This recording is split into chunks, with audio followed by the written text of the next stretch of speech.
Hi, Zainab.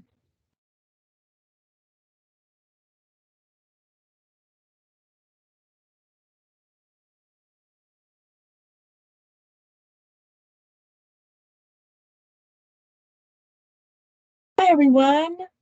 Thanks for joining so far. We will be getting started in just a little while.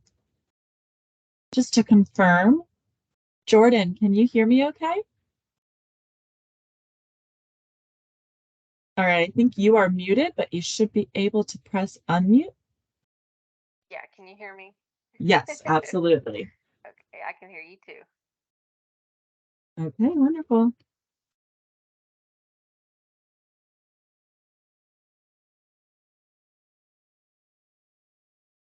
We'll just let people join slowly and then get started at the top of the hour. I've got slides ready to share, Jordan, and we can go from there.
All right, in preparation for the top of the hour, I went ahead and shared my screen. Can you see that?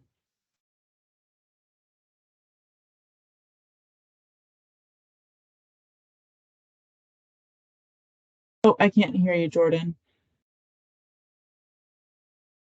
I could just a minute ago.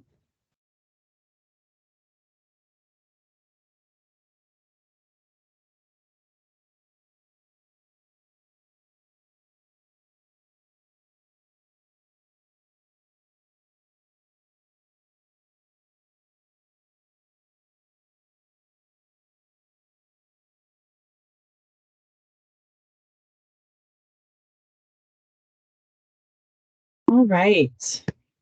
Now that it is the top of the hour, we want to welcome everybody to our session today. We appreciate you taking the time for another one of these monthly stakeholder updates. We'll be providing another snapshot into where we stand in Kentucky with Medicaid renewals and all the redeterminations that are happening. I do have Jordan Griffin with me here today, but I think we're working out a couple Can you hear audio me now? things. Yes, we can, I Jordan. Hi. I'll just have to wear this goofy headset. Sorry It about that. looks great. It looks wonderful. I was just telling everyone that I have you here with me today from Department of Medicaid Services. So I can turn it to you to say a quick hello if you'd like. Yes, thank you. I just want to say welcome to the Kentucky PHE monthly stakeholder meeting for July. Thank you all for being here and for your interest in what the state is doing during this Medicaid unwinding. And with that, I think I'll turn it back over to Helen Dawson. She's going to be going over our slides for this month, and I look forward to hearing your questions. Yes, thank you, Jordan. Appreciate it. And yes, exactly. We will be going through some updates, like I was saying, about where we are with redeterminations and sort of the numbers that we can show now, or, as of this Monday, to make sure that we're providing those updates and the transparency there. We will be able to answer some questions from those that, submitted questions when registering, but also encourage you to use the chat throughout the session. And we will get to those towards the end after I run through the spiel of complicated data. And if there's anything that, we need to double check on or confirm, we can always follow up with you and share that as well. So while I present, just because of the screen difficulties, I'm going to go ahead and turn my video off, but we'll turn it right back on for the Q&A session at the end. So I will go ahead and get us started with the information. So as we said, we're just going to give some monthly updates today. This is updated as of July 17th data, and a couple priorities and updates that the state is focusing on as we move into the third and fourth months of redeterminations here. So this is just the context setting slide. We all know this or have seen this before, most likely. The PHE ended on May 11th, but Kentucky has been handling redeterminations for all Medicaid members, since April is when we began that process. But since May 11th, when the PHE ended, there have been some flexibilities that have been rolled back or, temporarily continued, but we will be able to speak to all of those in the presentation. As you can see, this is a quick graph just to set the context so you all can see how the enrollment was really still increasing in the public health emergency and how it sort of tapered off. And as soon as Kentucky began these redeterminations in that April metric, it is beginning a downturn, and we anticipate this will continue. This is typical of what we'd expect due to the ending of the public health emergency, but everything that we're doing and planning for is making sure that those that are eligible for Medicaid are still enrolled and still covered, and we're handling that as we transition back into the previous eligibility requirements prior to the pandemic. We've talked a lot about this in past and in materials online and in many speaking engagements that we've had across the state. But as you know, or may know, we began Medicaid redeterminations in April for members that had a renewal date of May 31st, 2023. But there's over 800,000 individuals that needed to have their redeterminations conducted. And so those are going to be spread over the 12 months.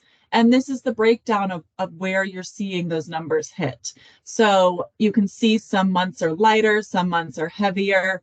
Right now, we're in those summer months. So we have lessened the caseload for July and August, just based on, staff capacity and just schedules of members, of individuals at the state, all across the groups that support us. And then also similar rates in November and December to address the holidays and specific things around open enrollment and increased capacity and needs at the state level for staff members to be attributing to that.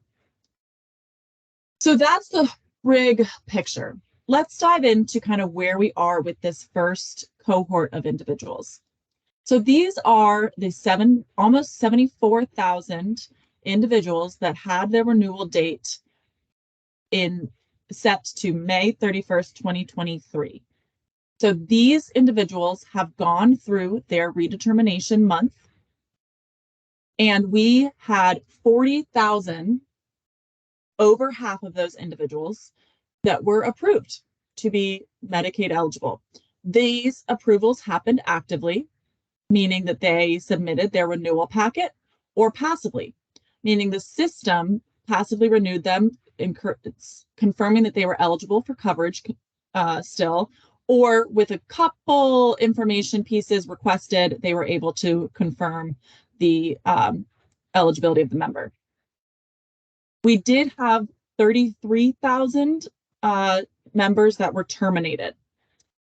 Of these members, there were roughly 9,500 that were determined ineligible by the system and by the specific requirements for Medicaid eligibility, that they did not meet those requirements. There are almost 6,000 of those individuals that would be, based on these requirements and their income and their situation, eligible for QHP with advanced premium tax credit.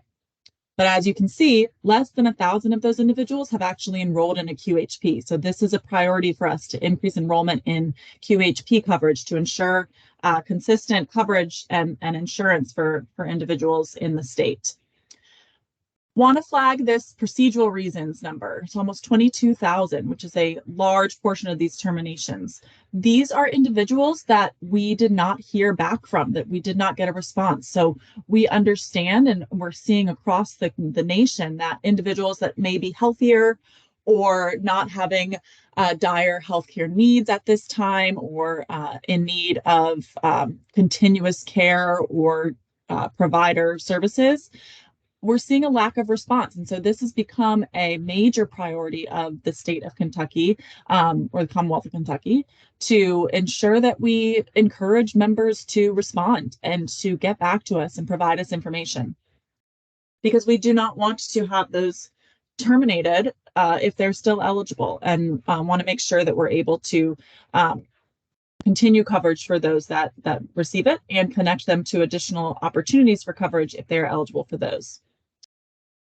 Now, looking at these more bottom numbers, since the renewal date has passed and we're almost 2 months past that date, we're flagging and tracking the number of individuals where we have reinstated their coverage for a multitude of reasons. But that number is creeping up every day. It's getting closer and closer to those. So individuals that may not have responded, or had outstanding information requests, are getting that information back to us, and we're able to process their cases and re-establish their Medicaid coverage. There are currently 85 cases that are pending processing at this time, and we are prioritizing those, of course, in this day-to-day, prioritizing those cases to get those processed. These individuals here that were extended, there were almost 7,000 individuals that the state extended coverage for because they, were unable to get their information and did not want to terminate without giving them time to process and submit that information. So almost 7,000 were extended beyond their renewal dates. Their coverage was extended, and 4,000 of those were processed in June, so that they were their determination was conducted and moved forward. But there were another 2,500 that were extended another month to ensure that there is time. So those are being processed now. And so I'm going to move us on to look at the cohort of June renewals. So these are individuals that have their renewal date set for June 30th, 2023. Similarly, we had around 40,000 Medicaid approvals, the same as I was saying before, either passively or actively renewed. We had a high rate of terminations, but again, you can see that procedural reasons is very high. That lack of response is really proving to be something that we are going to focus on, and we encourage all stakeholders to help us message to members to ensure response and answers to requests for information, sending in those renewal packets and everything on time, so that we can make sure that we do not terminate coverage for anybody that is eligible, and that we connect individuals to coverage if they are eligible for that as well. We have a few more cases pending on this process, as is expected, and we are consistently reinstating individuals that were terminated within the 90-day window. That is creeping up every day as we're able to process cases. Again, we extended members that were not able to be processed in time, and this number is closer to 10,000, but that includes the number that were extended an extra month from May. So wanting to dive into those extended coverage, these were specific actions that the Team Kentucky took for individuals in nursing homes, receiving waiver services, and others with open document processing, mostly so that we could avoid gaps in coverage for every individual that we possibly could. So this is the breakdown that I spoke to before, but I just wanted to flag this as a note that we really are ensuring everything we can do within the limits of what we are allowed by the federal government and by the state to ensure that we give members enough time and give the state enough time to process everything that we can and continue coverage and handle those determinations. So now, as you can tell by the slide on your screen, we are actively working with the individuals with July and August renewal dates. So this is where we get to the fact that there are 4 different cohorts that we are supporting.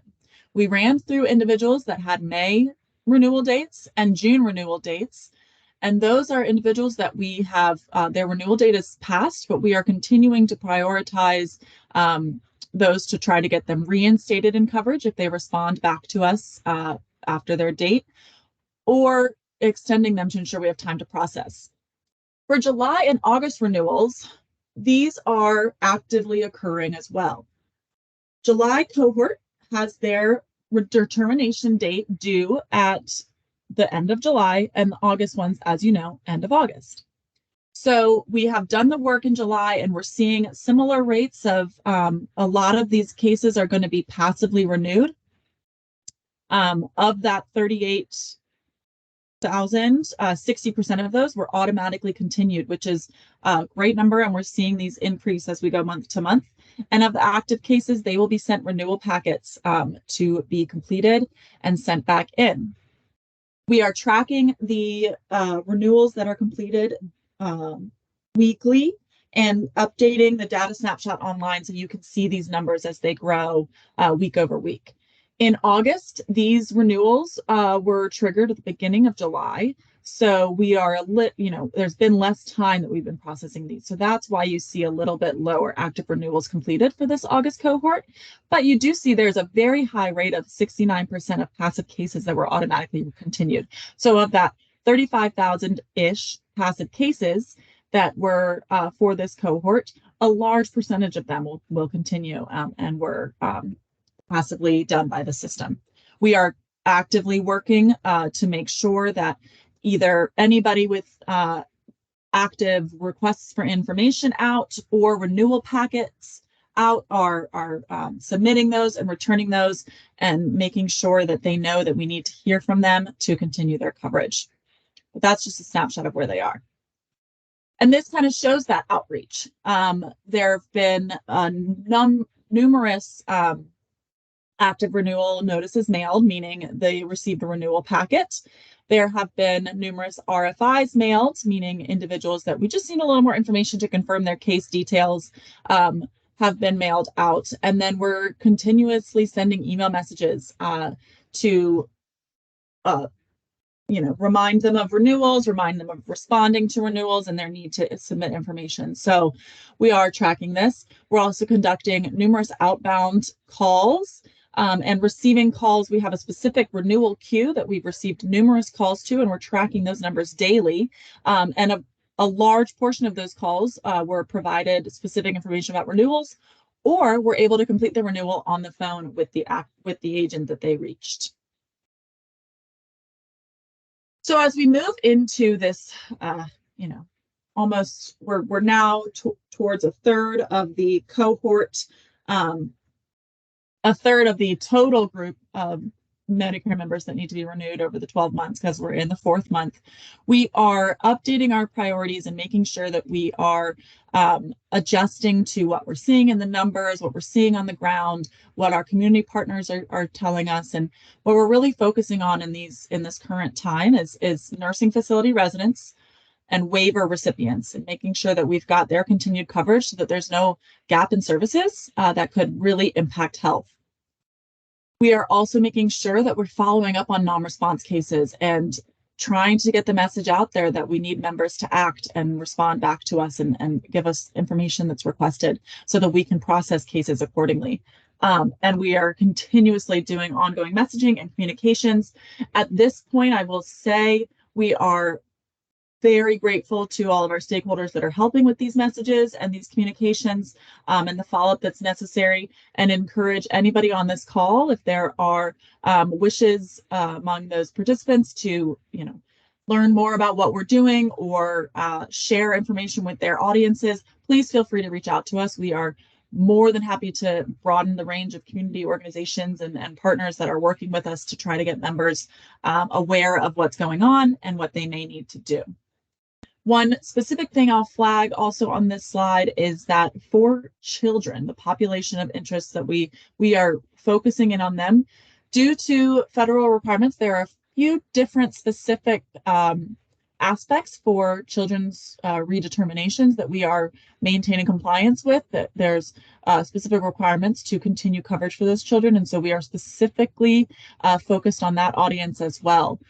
We are aware of community work within schools to share this information with family resource centers that we're going to be working with across the state, and with there's some YMCA in-person fairs coming up that we are aware of and connected to and hoping to share the message. But if there's any other ideas from those on the group, please let us know and reach out. We're happy to connect with others and share our message in any platform that you anticipate or would suggest.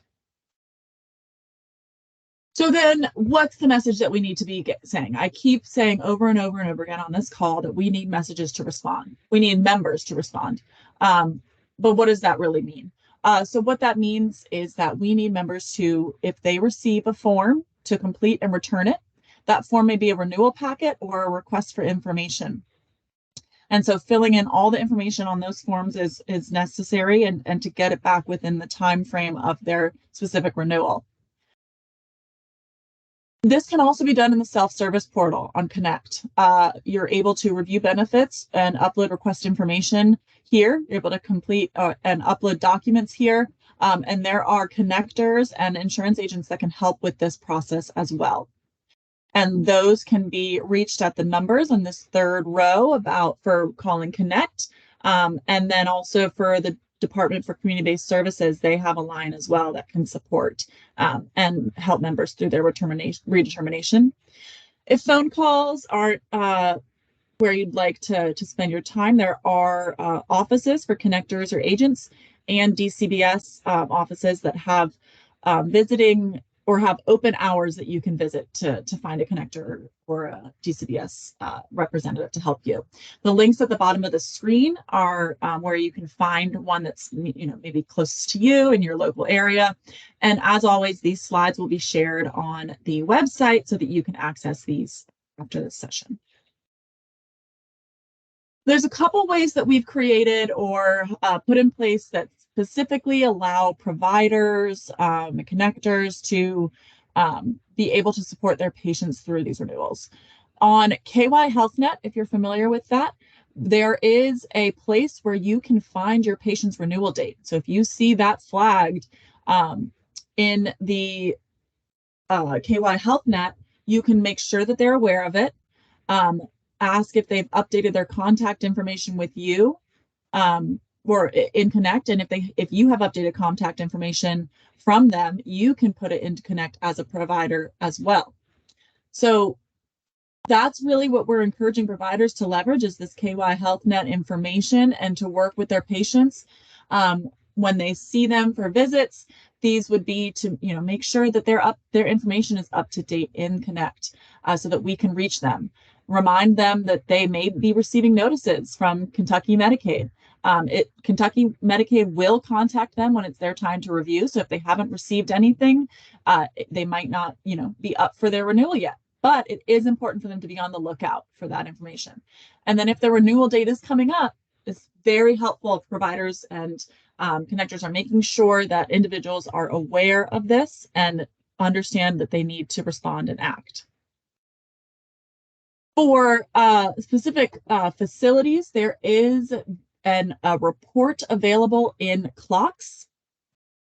There is the Medicaid renewal report. It's under the quick links dashboard. It's available there, and it can tell you the residents or facility patients that have a renewal coming up and give you that information so that you can work with those individuals to prepare and be ready for any information that they may need to be submitting. Lastly, we also are cognizant of waiver participants and providers. As I mentioned before, we want to make sure this is a population that does not lose coverage and does not have any gaps in services. There is a FAQ available online, a user guide for leveraging that Medicaid renewal report, and making sure that there is information available. There was a webinar that was hosted about a week ago specifically on this topic, and we will be sharing that information on the website, but also can mention it later today, as well, as that was one of the questions that was received in registration, sort of more about how representatives can be involved. And there's information that you all can access to learn more. All right. So one of the other things I mentioned earlier as we were looking at the numbers is this transitioning from Medicaid to qualified health plan. During the PHE, there's a special enrollment period for this. If they have lost Medicaid coverage, they are also being determined whether or not they're eligible for QHP, so the qualified health plans.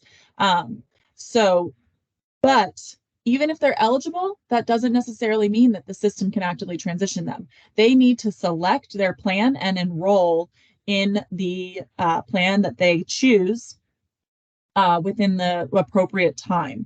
So there are 60 days after submitting the application to enroll in a QHP, even if it's been longer than 60 days since they lost Medicaid. But it is important to know that the coverage will start the first day of the month following plan selection, and the first payment must be paid. So this is important to flag, because if a member does not enroll in a QHP and before their Medicaid renewal date, there will be a gap in coverage. So it's important to encourage people to get onto the benefits site to enroll in a QHP. We have numerous agents and connectors that are able to help with that, but the messaging to members that we need action on their part is really important at this time. We're working with many MCO partners, provider partners, and community organizations to get this message out there, but want to make sure that we continue to push this out and ensure people understand that they need to actively enroll and select the plan they want. You can see this is a broad swath of numbers over the last few weeks and months about for QHP enrollment. We're seeing an increase as we go through July, but really we would like to see that number rise even further and faster to make sure that we continue to get individuals that are eligible covered by a QHP. Last, or not last, but next thing I'll talk about is those flexibilities I mentioned very briefly at the beginning of the session. During the PHE, Kentucky and other states had a lot of flexibilities available to them to ensure that services could still be covered. Many of these flexibilities, as you know, ended May 11th, but many of them have been extended through the PHE unwinding, and many have been permanently implemented in the state of Kentucky. These are just a couple that are on the screen here now, but there's a full flexibility tracker available on the website for Medicaid unwinding.ky.gov, where you can see exactly everything that was put into place, what the state decision was going forward, and how that impacts services and what needs to be done in terms of administration or policy pieces. There is one note that we will add here that's very important for providers and others to understand. Due to the end of the PHE, there were telehealth specifics that were rolled back into place. So during the PHE, there was a lot of flexibility for platforms that could be used. But as of now, since the PHE has ended, we're in the midst of a transition period back to telehealth platforms that must be HIPAA compliant. So this will be in place on August 9th. So by August 9th, if you are a provider that's using telehealth, it is important to ensure that the platform you're using is HIPAA compliant. This is specific to each platform.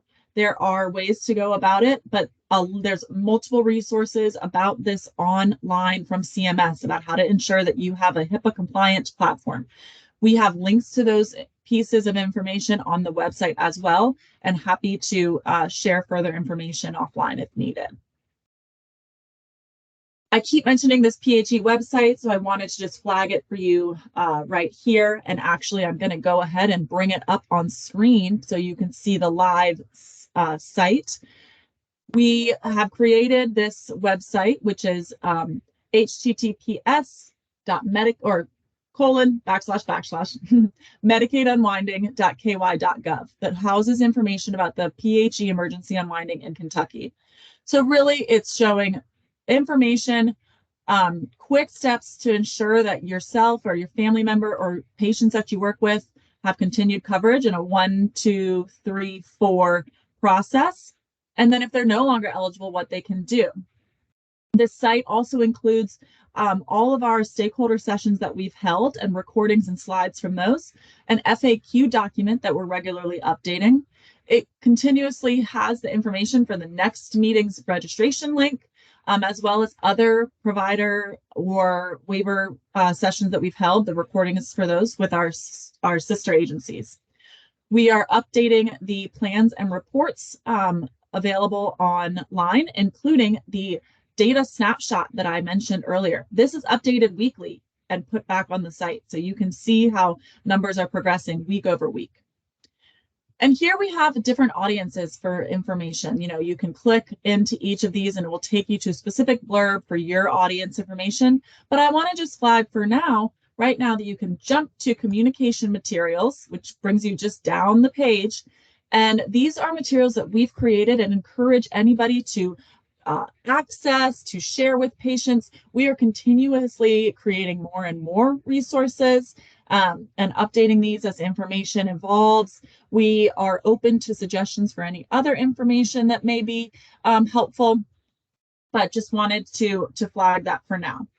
The last thing I will flag for you, and I apologize for the scrolling and the headache here, is that this site can be translated into numerous languages through a built-in that we've created. So if you have individuals that you're working with that speak a different language, it can be translated just like that. So encourage everybody to leverage that option and you know, figure out what is necessary and work with individuals for what they may need and what language they may speak. So that brings us to this last piece. I'll just say, we really encourage you all to stay informed. The best way to do that, the most up-to-date, is to follow one of the social medias from the Cabinet for Family Health Services, Facebook, Twitter, Instagram. You don't need to do all, but that is the most up-to-date place to receive information. There's also that website that I mentioned, and these ongoing stakeholder meetings that happen every third Thursday at 11, just this time. And then again, we'll flag those reports for providers and facilities that have access to them. They can be an incredible resource to you all and your staff to make sure you understand what is impacting your patients and your members that you're working with. And so you can understand and work with them to prepare and be ready for their renewal. All right, so that is all the information that we had presented for today. So I will go ahead and stop sharing the slides and turn my video back on so that we can answer a couple of questions that we received from the registration report, from previous sessions and previous conversations with members. But I will also take a minute to look into the chat. So the first question received was about where representatives or where can representatives, employees, and participants find published information about the HCB waiver regulations to remain compliant for the program. That was requested to know if there was an email or a help desk that could assist. And I want to just reiterate, we did have a Appendix K transition webinar held in July, just about a week ago. The links and recordings will be posted on the DMS COVID-19 information page. But there are, if you have case or situation-specific questions, you can contact the waiver help desk. And that phone line and email I'm going to put into the chat here so that you have that information on hand. All right, have we had any questions come into the chat so far?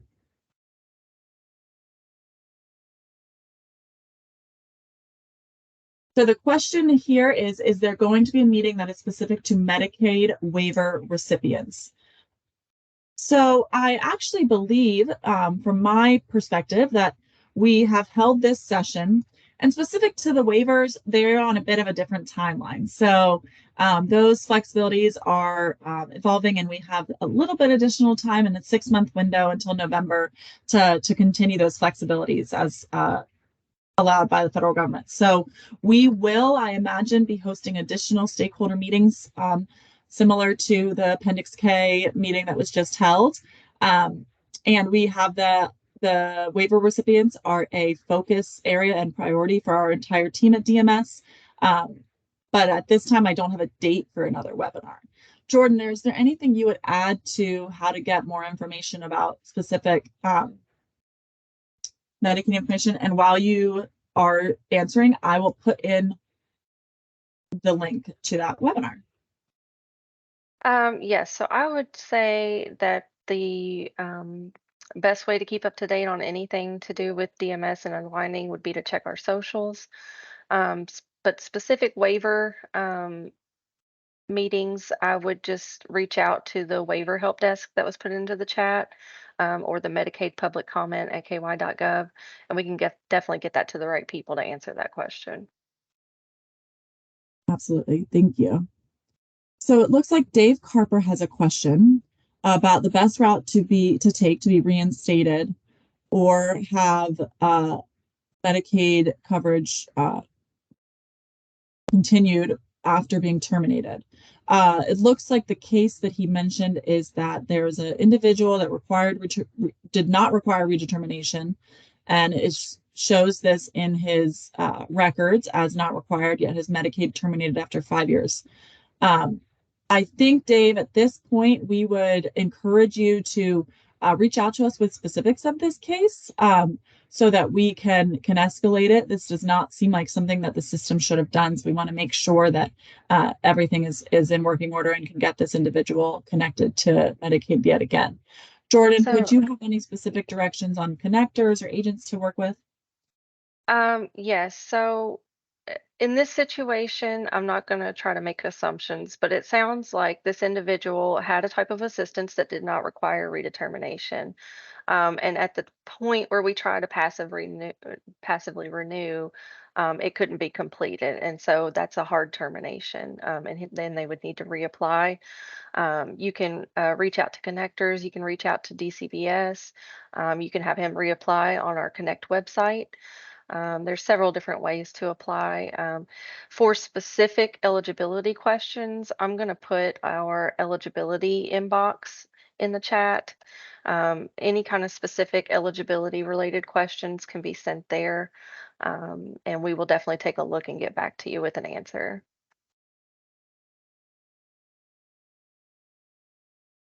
Wonderful. All right, I'll keep checking questions in the chat, but another one that we received from the registration was asking about having Medicaid representatives on site for patient populations, which they can go to the representative directly for support. I would imagine this is facility related. So, Jordan, I know this has been something that we've discussed, but would you have an answer to an opportunity there for a connector to support a facility? That's definitely something we can take back and discuss internally. I think it's a great idea, but we would definitely have to get together with our KHBE team and connectors and discuss opportunities for us to make that happen if it's possible. Wonderful. All right. Dave followed up about the case and it just flagged that many of the issues are related to those who are enrolled in SSSI. And is there a proper process or an answer to assist those with SSI and their Medicaid coverage being dropped? So, with the SSI, that is something that we know can be an issue for those members. It's a particularly vulnerable population. And the problem with the SSI is that their Medicaid eligibility is mandatory. So it's made an automated process. If they're eligible for SSI, then they're eligible for Medicaid. But when that SSI stops, then they no longer are, fit into that mandatory category and they have to follow the same rules as everyone else applying for Medicaid. A lot of times, because that is an automated process, we don't have the information that we need to make an accurate determination of their eligibility, which is why it then requires a new application. Um, so we hear you. We know that that's an issue, and we try to target a lot of our outreach to those members. We make sure to send correspondence to them, and just let them know that their coverage is going to be upcoming, ending upcoming in upcoming days or months, to make sure that they're made aware of that. And yeah, we would like to, kind of center and target some messaging to those folks because it is a very vulnerable population and are losing eligibility. So we hear you. We know that's a problem. Great. Thank you, Jordan. I appreciate that answer. Yeah. Are there any other questions from those in the audience? I want to make sure to give ample opportunity for questions to be chatted in. Let's see. I see what can be done to facilitate payments from waiver services to patients or families who are non-institutionalized and receive concurrent services from waiver and hospice. We continue to have families reporting that they're not receiving payment through the waiver, even after ensuring services are not being duplicated on the same day. That sounds like something I would have to refer you to that waiver help desk. They would be the ones that would be able to go in and kind of look at what's going on in that specific case. Um, let's see. If it's payments, facilitate payments from waiver services. Yeah, I would just refer you to that waiver help desk with that issue. Make sure you provide a member case number or their name and date of birth, and they could definitely look into that for you. Thank you, Jordan. I put in the waiver help desk email yet again into the chat to flag for you. Yeah. Dave, please feel free to reach out. So Emily also added in follow up to that conversation. I think you were flagging about people with who lose SSI, and they're also seeing some issues with people with active SSI. My understanding is that yes, we are looking into these cases on a case by case basis and seeing what the system is seeing on its end. But Jordan, would you have anything to add to answer that question? I would say any examples that you have where the person is actively receiving SSI and their Medicaid is discontinuing, send that to the DMS eligibility inbox so we can look at those and address them and send them, do our research on those cases. Great, thank you.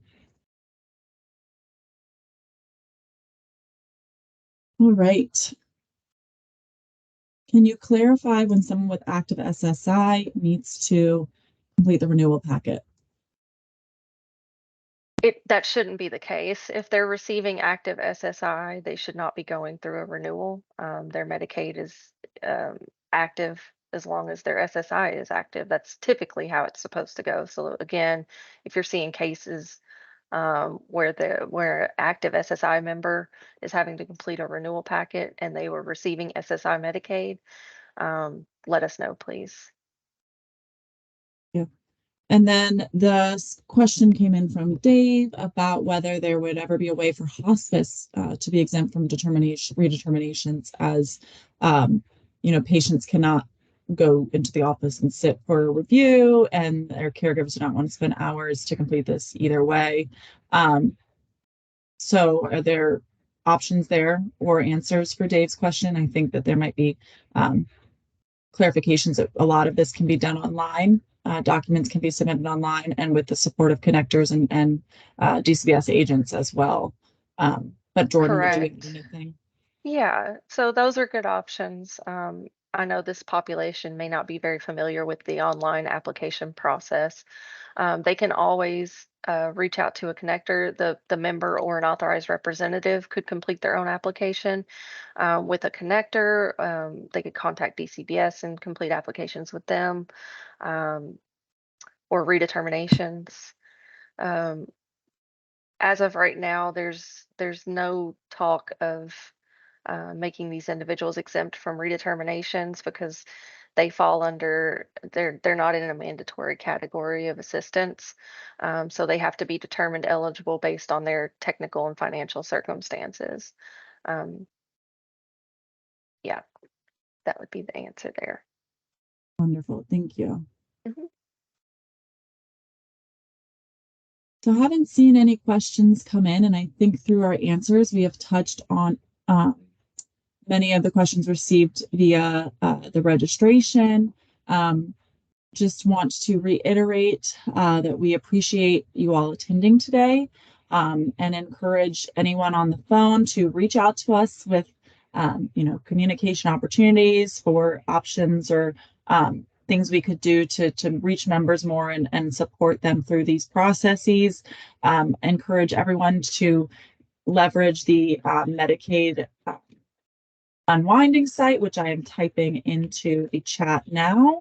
Um, for information, for materials to share, and we will continue to create more and be responsive to the needs of Kentuckians right now. So I appreciate everybody joining today. If you have questions, please feel free to reach out, and we will continue to provide updates on data online through the PHE website and other additional updates next month. So please feel free to connect again, and share this information with your partners as well. Thank you so much, and I really appreciate everybody that joined today. I Yes, hope you have a thank you great all. rest of your Thursday and stay cool.